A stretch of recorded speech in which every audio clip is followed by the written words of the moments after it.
Long ago, in a kingdom buried by moss and time, there lived a king named Osric. His castle sat high on the cliffs, watching over the pale blue sea. The air there always smelled like salt and distant rain. Gulls circled in slow loops. Waves whispered, secrets only old stones could understand.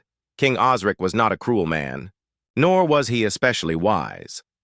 But he was kind in quiet ways. He greeted his servants by name. He paused to listen to old stories. He never shouted, never rushed. Time to Osric was not something to conquer.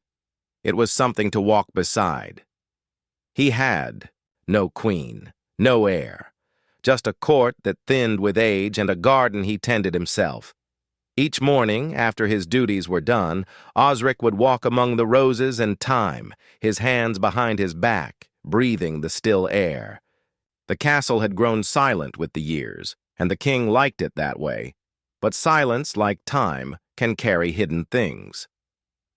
One spring, something changed. It began with a bruise, a dark spot, the size of a coin, on the inside of Osric's arm. He found it one morning while dressing. He pressed it, curious. It didn't hurt. It didn't fade. Just a deep, almost purple mark beneath his pale skin. He showed it to no one. Days passed. Then weeks. More spots appeared. Some on his chest, one along his collarbone. They didn't hurt.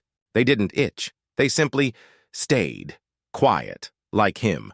Soon his servants began to notice a smell, not sharp, not sour, but earthy, damp, like mushrooms on old bark. "It's nothing," the king said softly, waving it away. The cellars have always had a scent, but he knew better. By midsummer, the bruises had changed. They spread into patterns like veins of rot in old wood. His skin grew soft in places, then thin. When he bathed, he saw that pieces of him, small and pale, floated in the water. Still, he said nothing. What could he say?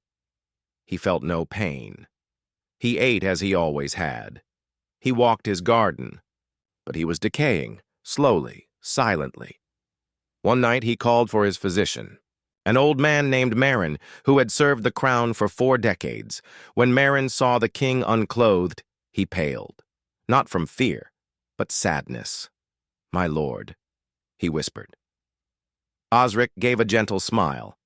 "I do not feel unwell. I simply am." They tried remedies. Baths with herbs, ointments, tinctures from across the sea. Nothing slowed it. Nothing changed it.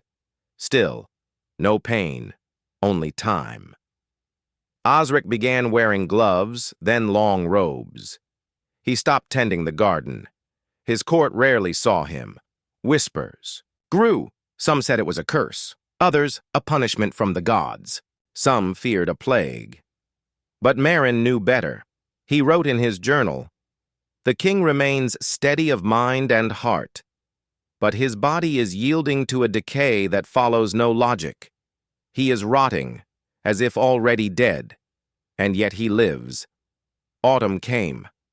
Then winter, and the king remained, soft, peeling, but present.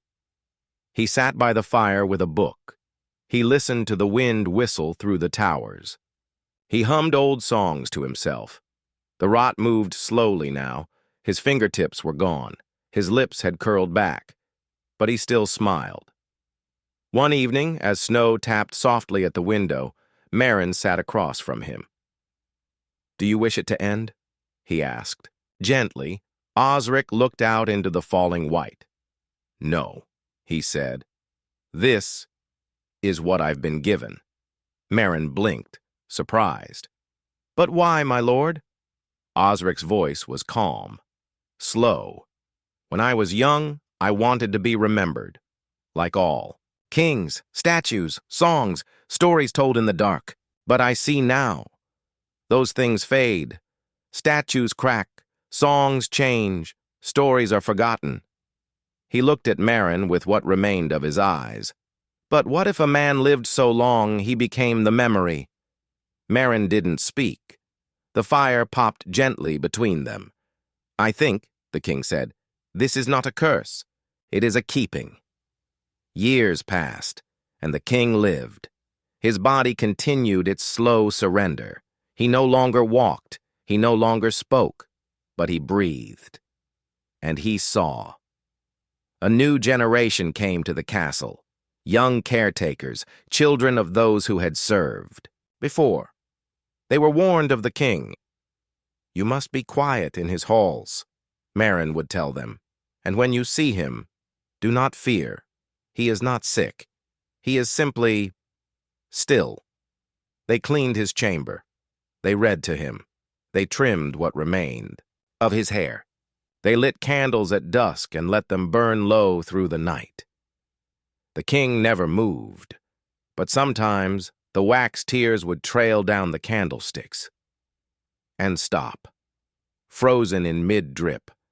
The fire would flicker, then calm, as if something unseen had passed nearby, and in those moments the servants said they felt him listening. One boy named Caleb grew fond of the king. He was 15 when he first entered the chamber. He had been afraid, of course. Everyone was. But over time he found comfort there, a peace. He began reading aloud to the king each morning, old tales, simple ones, heroes, dragons, far-off lands. He'd finish each story the same way. And that's how it ends, Your Grace. But I think you already knew that.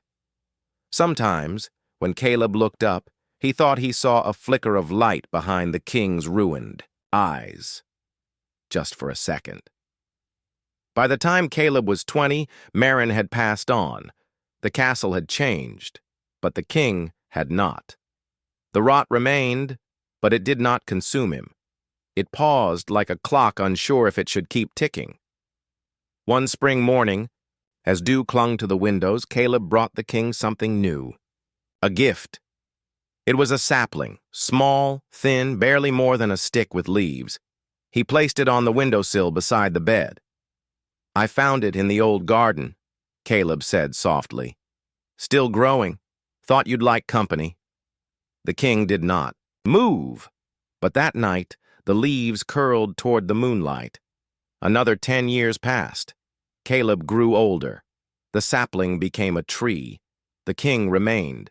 His body, now nearly bone and parchment, still breathed, but barely. People from distant lands began to visit the castle. They came not to see the throne or the tapestries, but the room, the chamber, where the king who never died still lay. Some knelt, some cried, some touched the door and said they felt something. Warmth, sorrow, stillness. A few called it a miracle. But Caleb knew better. It was memory. It was time, held in a single shape. Neither alive nor dead, just remembered. One night, as summer thunder rolled across the cliffs, Caleb sat beside the king. He was almost 50 now. His hands were rough, his hair gray at the edges. I think you can rest soon, he said, not expecting an answer. We'll remember you. Even when the wind takes your name. The candles danced. The tree rustled, though the window was shut, and for the first time in all those years, the king exhaled. Once, softly, then stilled. He did not rot further. He did not vanish. He simply stopped. They did not bury him. They did not burn him. They left the room as it was. Years passed, then decades. The castle became a place of quiet pilgrimage. People spoke in hushed tones. Children touched the old stone and listened for breathing. The sapling, now a great tree, broke through the ceiling, its roots wrapped gently around the bed, and the king remained, not forgotten, not feared, just remembered.